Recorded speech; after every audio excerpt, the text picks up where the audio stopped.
감사드립니다. 잘 알고 있지만 동시에 늘 의문을 품을 수밖에 없는 이야기를 성경 말씀을 지금 우리가 마주하고 있습니다.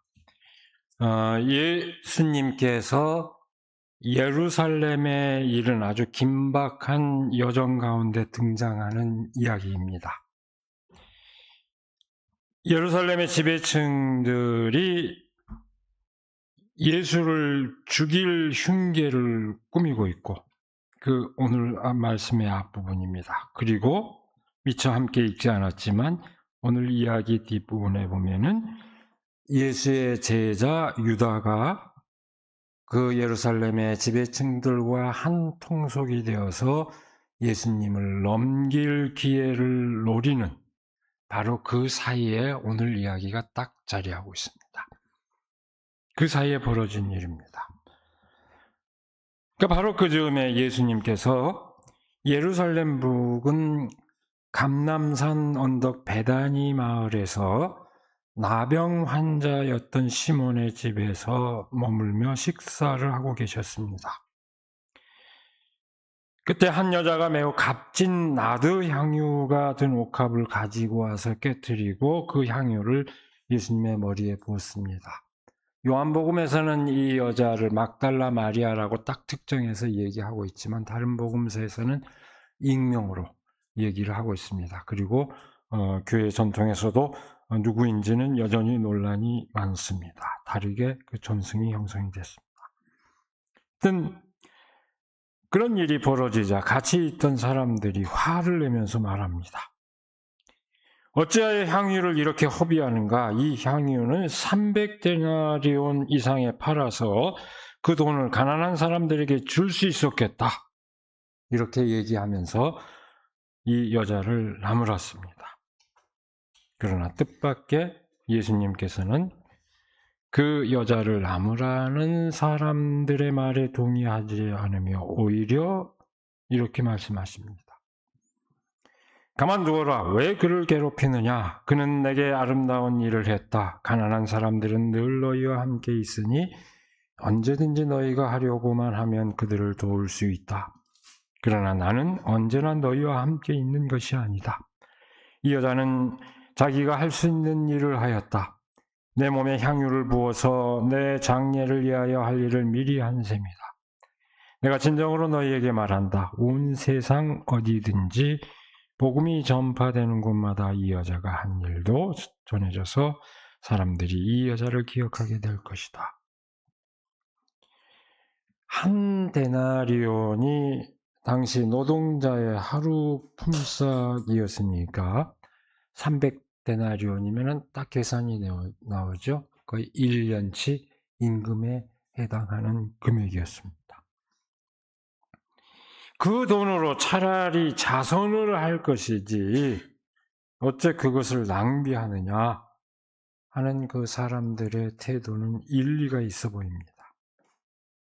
그런데 뜻밖에도 예수님께서는 오히려 그 행위를 칭찬하십니다. 상식적으로 생각했을 때 얼른 이해하기 쉽지 않습니다. 오늘날 상식으로 봐도 그렇고 당시 예수님의 평소 그 언행으로 봐도 그렇습니다. 이 대목에 이르면은 예수님께서 마치 특별한 정성과 어떤 특별한 그 특권을 향유하고 있는 것처럼 보이기 때문에 얼른 이해가 잘 되지 않습니다. 이 이야기에서 우리를 혼란스럽게 하는 것은 이 여자의 행위와 가난한 사람들을 위한 그 자선의 대비입니다. 여자의 행위는 참 무모해 보입니다. 단지 예수님 한 사람을 위해서 그것도 아무런 효용성도 없어 보이는데 값비싼 향유를 한순간에 쏟아붓고 있습니다. 그 대신에 가난한 사람들을 위해 쓰는 게 좋다고 말하는 사람들의 이야기가 훨씬 그럴듯해 보입니다. 그런데 예수님께서는 여자의 행위가 옳다고 말씀하십니다. 도대체 어떻게 이해를 해야 될까요? 흔히 이 이야기는 교회에 대한 물질적인 헌신을 강조할 때 그 근거로 자주 활용이 됩니다. 아주 널리 활용이 되고 있습니다. 그러나 과연 그렇게 단순하게 우리가 이 말씀의 뜻을 받아들일 수 있을까요? 전통적으로 유대교에서는 선한 일을 두 가지로 나눴습니다. 자선과 좋은 일을 구별하는 것입니다. 자선은 내가 가진 것을 돈을 줌으로써 언제나 할 수 있는 일에 해당하고, 좋은 일은 자발적이고 인격적인 헌신을 요구하는 것으로 매우 특별한 행위에 해당합니다. 죽은 사람의 장례를 위한 배려도 이 좋은 일에 해당합니다. 그리고 어떤 문화권에서나 죽은 이를 정중히 모시고 그 예를 갖추는 것은 어떤 문화권에서나 다 공통적이었습니다. 그럼 반드시 인간이 그렇게 해야 된다고 생각하는 것입니다. 이 여자가 향유를 예수의 머리에 부은 것은 그야말로 전인격적인 자기 헌신에 해당합니다. 이스라엘에서 통상 손님을 대접할 때 발에 기름을 발라주는 일이 일상화되어 있기는 했습니다. 먼지를 쓰고 발을 씻어주고 거기를 기름을 발라서 이렇게 모시는 것은 일상화되어 있었지만, 머리에 기름을 바르는 것은 왕이 임명받을 때나 행하던 아주 특별한 일이었습니다. 그러므로 이 여인의 행위는 일상적인 손님 접대 행위는 아니었다고 봐야 할 것입니다. 본문 말씀은 예수님의 장례를 위한 예비한 특별한 행위였다고 묘사하고 있는데, 어쨌든 이 기회가 아니면 돌아올 수 없는 기회에 특별한 정성을 쏟아부은 것이 분명합니다. 다시 말해서 이것은 자신의 모든 것을 바쳐서 단 한 번밖에 행할 수 없는 일을 행한 것입니다. 다시는 볼 수 없는 귀한 사람, 어쩌면 가장 사모하는 사람인 예수 그리스도를 향한 전적인 헌신이었으며 전인격적인 결단이었습니다. 그 비싼 가치를 지니는 향유도 사실은 그 여자가 가진 모든 것을 나타내는 표상일 뿐 그 물건값이 비싸다 하는 데 초점이 있는 것은 아닙니다. 이른바 시장의 가치로 환산할 수 없는 가장 소중한 것을 정말로 사랑하고 사모하는 분을 위해서 사용했다는 사실이, 그것이 중요합니다. 이 이야기는 자신의 전 존재를 드러내놓는 그 행위가 다른 어떤 선행보다 우선한다는 사실을 말합니다. 그것은 자선 행위로 대치될 수 있는 일이 아닙니다. 아무리 자선을 행한다 하더라도, 아무리 도덕적으로 옳다고 하더라도, 아무리 종교적 계율에 맞게 행한다 하더라도 전적으로 자기 자신을 내어놓는 결단과 헌신, 기꺼이 하는 마음이 없다면 한갓 거칠애에 지나지 않습니다. 이 이야기는 자선이 중요한지 예수님을 섬기는 것이 중요한지 하는 물음을 제기하지 않습니다. 우리가 예수를 따를 때 전 인격적인 결단과 헌신을 동반하느냐, 그렇지 않느냐 하는 것을 문제시하고 있을 따름입니다. 더불어 사람을 대할 때 진심으로 마주하느냐, 그렇지 않느냐 하는 것을 문제시합니다. 오늘 이 이야기는 자선이 아니라 예수를 섬길 일이다, 이런 어법을 취하고 있지 않습니다.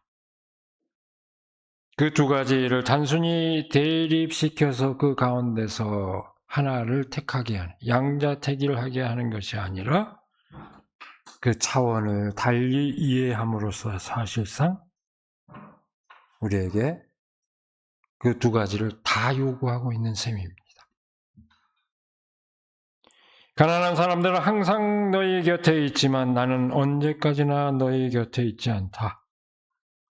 이 말씀은 가난한 사람에 대한 자선과 예수에 대한 헌신 가운데 양자택일을 말하지 않습니다. 지금 바로 이 순간 내가 전 존재를 드러내어 놓아야 할 그분이 내 앞에 계시다는 사실을 강조합니다. 가난한 사람을 돌보는 일은 너무나 당연한 일상의 과제입니다. 그러나 바로 지금 이 순간 자신의 전 존재를 드러내올 수 있는 헌신이 없다면 그 모든 행위는 거칠애가 될 수 있습니다. 그 모든 행위의 밑바탕을 이루는 전 존재의 개방, 전 존재의 그 헌신을 말하고 있습니다. 여러분, 인간에게 이것이 과연 불가능한 요구일까요? 평범한 삶을 살아가는 사람들에게 불가능한 요구일까요? 결코 그렇지 않습니다. 예수님께 옥합을 깨뜨려 향유를 드린 여인의 행위는 가장 진실한 사랑의 표현 행위였습니다. 이렇게 이해하면 충분히 이해가 됩니다. 이 이야기를 예수 그리스도의 죽음을 예비하는 그런 상징적인 의미를 담고 있는 일화로만 봐서는 안 됩니다. 그렇게만 보면은 이 얘기를 더 실감하기가 어렵습니다. 아, 하나의 예언이 이루어지는 절차구나라고 밋밋하게 넘어갈 수 있습니다. 이 이야기는 가장 존경하고 가장 사랑하는 사람이 죽음을 앞두고 있을 때 그분에 대한 가장 지극한 정성, 그것을 행한 그 행위로 볼 때 제대로 이해할 수 있습니다. 바로 이 여인의 행위는 바로 그런 의미를 지닌 것이었습니다. 사랑은 모든 것을 가능하게 합니다. 아니, 더 쉽게 해야 할까요? 사랑에 빠지면 못할 일이 없습니다. 뭔들 못합니까? 다 할 수 있습니다.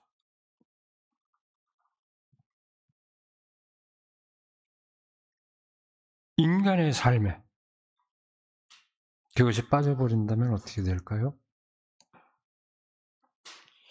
인간의 삶을 아름답게 지탱하는 데는 여러 가지 가치가 있습니다. 정의와 평화, 그리고 그 밖에 숭고한 가치들이 또한 있습니다. 그러나 그 모든 것들의 바탕을 이루는 지극한 사랑, 그것이 없다면 삶이 그렇게 아름다울 수는 없을 것입니다. 옥합을 깨뜨린 여인의 행위는 바로 그것을 보여주고 있습니다. 이 이야기가 정략과 이해타산을 따지는 사람들의 생각과 행위를 전하는 그 이야기 한가운데 등장하고 있는 점을 주목해야 됩니다. 앞뒤로 그 얘기가 배치되어 있습니다. 그리고 또한 이 이야기 자체 안에서도 교환가치에 매여 있는 사람들의 태도와 이거 팔아서 가난한 사람들한테 하면 이게 얼만데 이렇게 얘기하는 사람들과 그 태도와 이 여자의 행위가 충돌하고 있다는 점을 주목해야 됩니다. 인간 삶을 지탱하는 것은 그 정략과 소위 합리적인 이해타산, 통상적인 시장의 교환 가치로 환산될 수 없는 그 소중한 무엇입니다. 옥합을 깨트린 여자는 바로 그것을 지금 보여주고 있는 것입니다.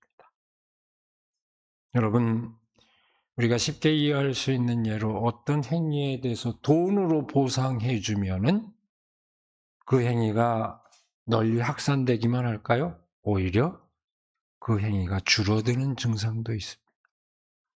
처음에는 반짝하고 확산의 효과가 있는 것 같지만 오히려 줄어듭니다. 왜 그럴까요? 그 행위 자체의 즐거움이 사라져버리기 때문에 본질적인 의미에 자발적으로 하지 않는 것은 사그라들게 돼 있습니다. 돈으로 다 환산해주면 오히려 권장이 되는 게 아니라 그 의미가 퇴색해버리고 마는 증상입니다. 우리의 삶이라고 하는 것, 진실한 삶이라고 하는 것은 그렇게 오묘합니다. 다 계산해야만이 뭐가 되는 것 같지만 결코 그렇지 않습니다.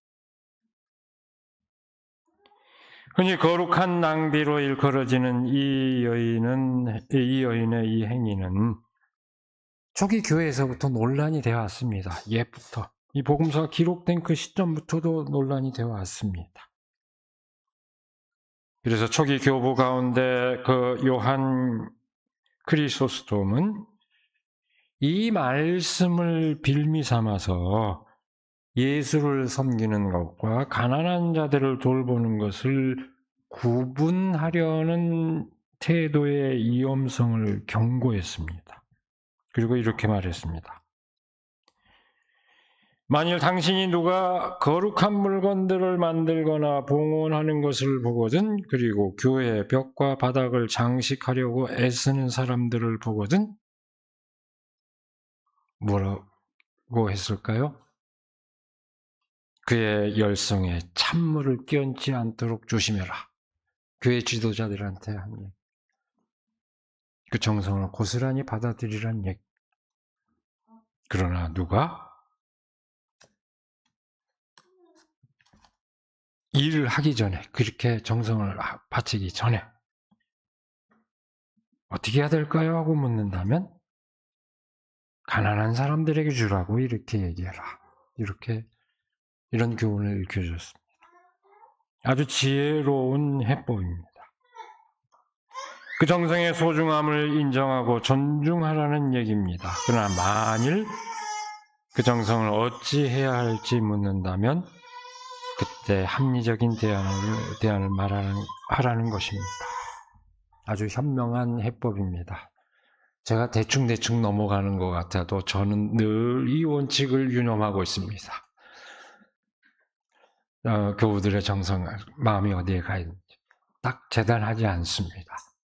늘 이 원칙, 마음의 그 정성을 고스란히 존중하는 그런 입장으로 늘 제가 철저할지는 모르지만 적어도 마음은 늘 이 원칙을 간직하고 있습니다.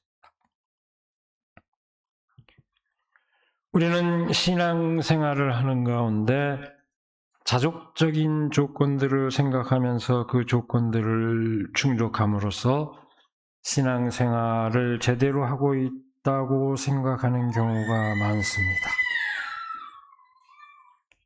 예를 들면 성소와 그리스도교에 대한 어떤 지적이거나 교리적인 이해와 승인, 또는 도덕적 행위나 사회적 정의의 실천, 또는 금욕이나 경건, 아니면 열광을 동반하는 종교적 행위들이 그것입니다.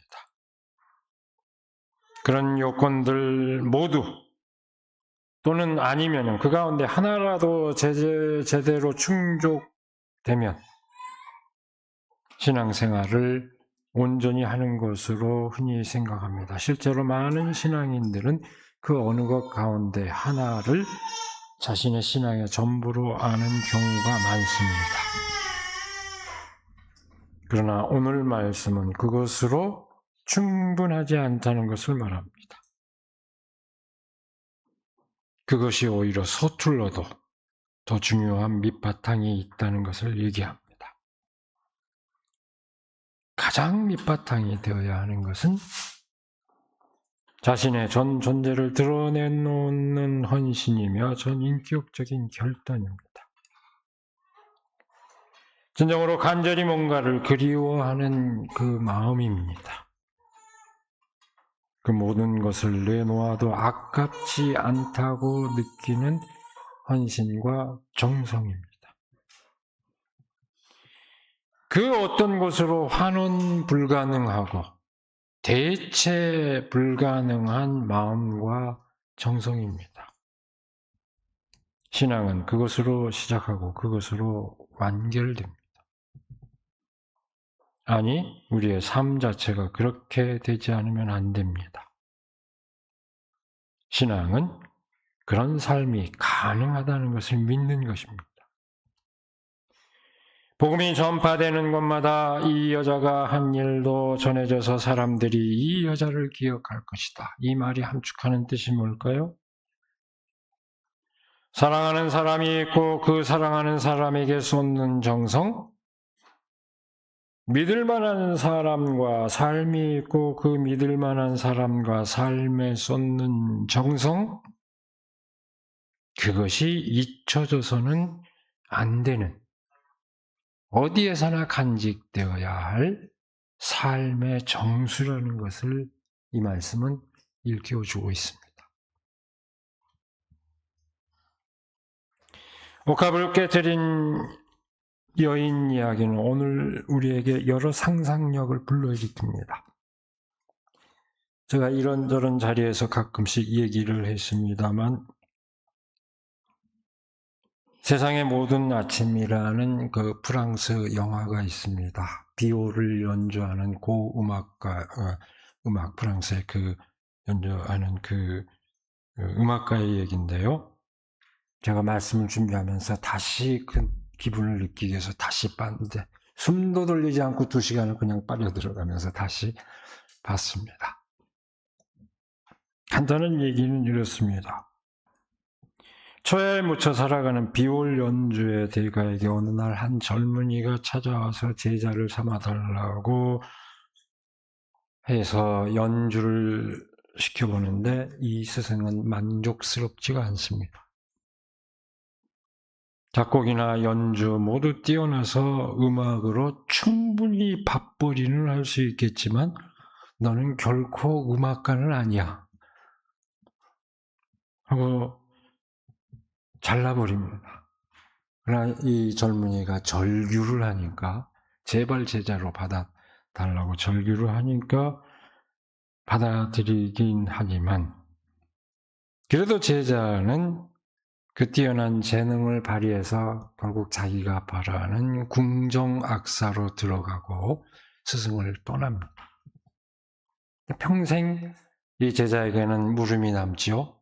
내가 왜 음악가가 아니? 이렇게 뛰어난 능력을 갖고 있는데 왜 내가 음악가가 아니라는 거야?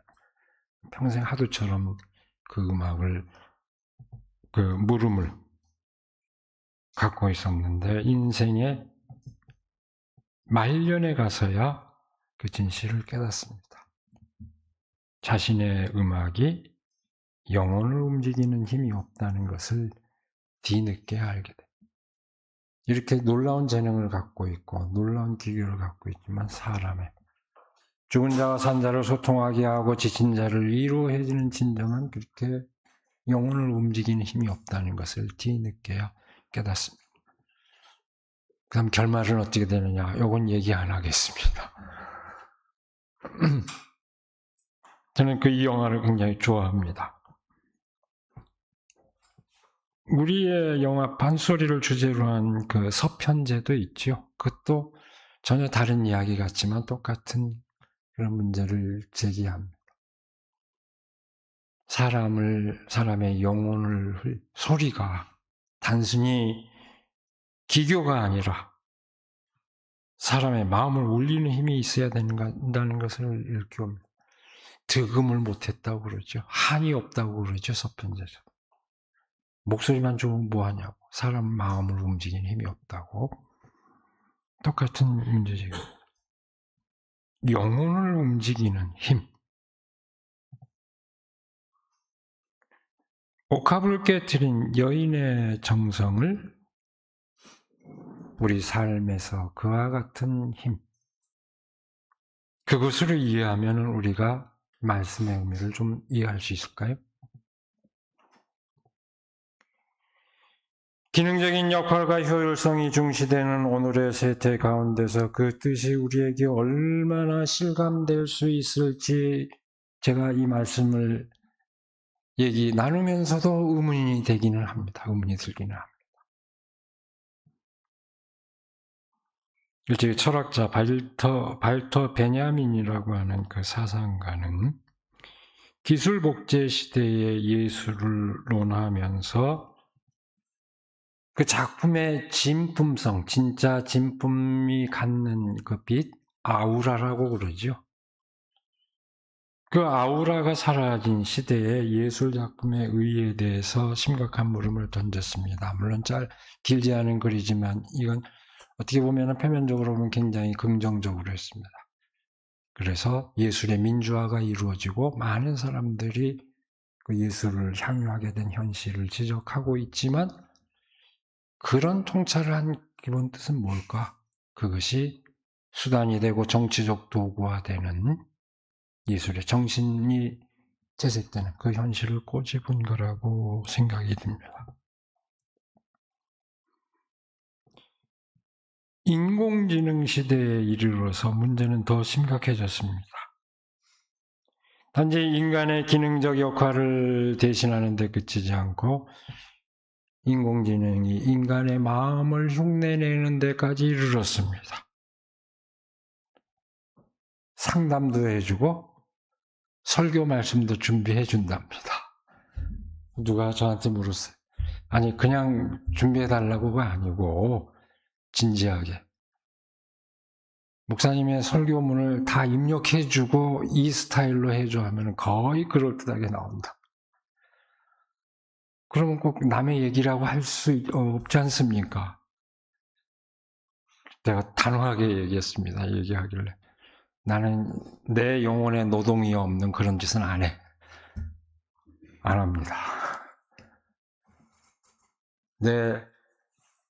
뇌에 각인이 돼야 되고 내 몸이 움직여 내 마음이 움직여야 그것이 진실한 말씀이 될 수 있다는 믿음을 저는 갖고 있습니다. 이런 삶의 환경 속에서 정말 인간 삶의 진정성을 어디에서 찾을 수 있을까요? 오늘 교회가 처해 있는 현실적인 조건입니다. 오늘 그리스도인 뿐만 아니라 모든 사람이 처해 있는 현실적인 조건입니다. 이런 상황에서 우리가 신앙생활을 하고 교회 생활을 하는 것은 도무지 수지타산이 맞지 않는 일입니다. 그렇지요? 수지타산이 맞지 않는 일입니다.